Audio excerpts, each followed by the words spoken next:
Hello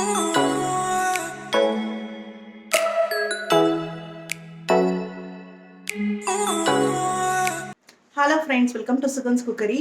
இப்போ வந்து தீபாவளி வரப்போகுது, அதனால நிறைய ஸ்வீட் ரெசிபிஸ் வந்து நம்ம பார்க்க போகிறோங்க. ஸோ இன்றைக்கி பார்த்தீங்கன்னா சிம்பிளாக இன்ஸ்டண்ட்டாக நாட்டு சக்கரை வச்சு ஒரு மில்க் ஸ்வீட் பண்ண போகிறோம். ஸோ வாங்க எப்படி செய்யப்போ ஸ்வீட் செய்கிறதுக்கு 1/4 லிட்டர் பால் எடுத்துக்கலாம். எடுத்து இதை வந்து நல்லா சிம்பிளையே வச்சு கொதிக்க விடுங்க. பால் நல்லா காஞ்சி இந்த மாதிரி வந்து ஆடையெல்லாம் படியும் போது ஒரு ஸ்பேச்சுலா வச்சு லைட்டாக இந்த மாதிரி மிக்ஸ் பண்ணிக்கோங்க. அப்போ தான் உங்களுக்கு அடியும் பிடிக்காது, பாலும் நல்லா கொதித்து கொஞ்சம் திக்காகும். இது வந்து பன்னீர் எடுத்துருக்கிறேன். இது கிட்டத்தட்ட பார்த்திங்கன்னா ஒரு 100 கிராமுக்கு மேலே இருக்குங்க. 1.5 லிட்டர் பாலில் வீட்லேயே செஞ்ச பன்னீர். இது நீங்கள் வந்து வீட்டில் பன்னீர் இல்லை அப்படின்னா நீங்கள் வந்து கடையில் வாங்கின பன்னீர் கூட யூஸ் பண்ணிக்கலாம். இல்லை வீட்லேயே பன்னீர் எப்படி செய்யணும் அப்படிங்கிறதுக்கும் நான் வீடியோ ஆல்ரெடி போஸ்ட் பண்ணியிருக்கேன். அதோட லிங்க்கும் டிஸ்கிரிப்ஷன் பாக்ஸில் கொடுக்குறேன், வேணும்னா செக் பண்ணிக்கோங்க.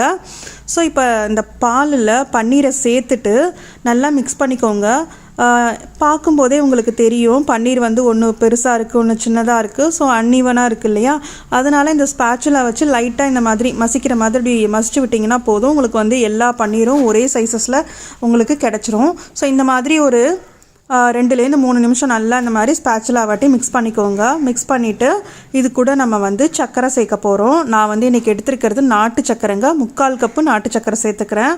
இந்த அளவு சர்க்கரை வந்து இந்த ஸ்வீட்டுக்கு கரெக்டாக இருக்கும். இல்லை உங்களுக்கு அதிகமாக வேணும் அப்படின்னா இன்னும் கூட கொஞ்சம் அதிகமாக சேர்த்துக்கலாம். நாட்டு சர்க்கரை சேர்த்துட்டு இதை நல்லா மிக்ஸ் பண்ணிக்கோங்க.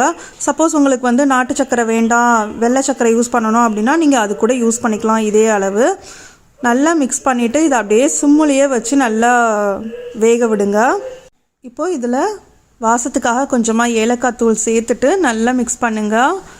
நம்ம இந்த ரெசிபி செய்கிற முழுவதுமே வந்து சிம்மில் இல்லாட்டி மீடியம் ஃப்ளேமில் வச்சு தான் நம்ம வந்து செய்யணும். இல்லாட்டி அடி பிடிச்சிடும். அது பக்கத்துலேயே இருந்து செய்யணும். இது செய்கிறதுக்கு மேக்ஸிமம் ஒரு 1/2 மணி நேரம் தாங்க ஆகும். 1/2 மணி நேரத்தை விட கம்மியாக தான் ஆகும்.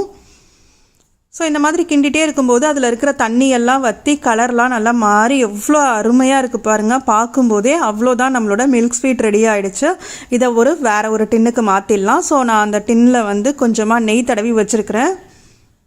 இந்த டின்னில் நம்மளோட ஸ்வீட்டை ட்ரான்ஸ்ஃபர் பண்ணிடலாம். பாலில் இந்த மாதிரி நாட்டு சக்கரை வச்சு செய்யும்போது அவ்வளோ டேஸ்ட்டு அருமையாக இருக்குங்க. ரொம்ப ஹெல்த்தியான ஒரு ரெசிபி. ஏன்னா நாட்டு சக்கரை, பன்னீர், பால், ஸோ இது எல்லாமே பார்த்திங்கன்னா உடம்புக்கு ரொம்ப நல்லது. குழந்தைங்களுக்கும் ரொம்ப பிடிக்கும். குழந்தைங்க ரொம்ப ரொம்ப விரும்பி சாப்பிடுவாங்க இந்த ஸ்வீட்டு. ஸோ இப்போ ட்ரான்ஸ்ஃபர் பண்ணதுக்கப்புறம் இந்த மாதிரி ஸ்பேச்சுலா வச்சு நல்லா இந்த மாதிரி அமுக்கி விடுறேன். அப்போ தான் உங்களுக்கு வந்து பீசஸ் போடுறதுக்கு வசதியாக இருக்கும். இப்போது இதுக்கு மேலே சின்ன சின்னதாக கட் பண்ண பாதாம் பருப்பை தூவிக்கலாம். இதில் பாதாம் பருப்பு தான் தூவணும் அப்படின்னு அவசியம் இல்லைங்க. வேறு எந்த நட்ஸ் வேணாலும் நீங்கள் மேலே வந்து தூவிக்கலாம். அது உங்களோட இஷ்டம். இது அப்படியே ஒரு 2 மணி நேரம் நல்லா ஆறட்டும்.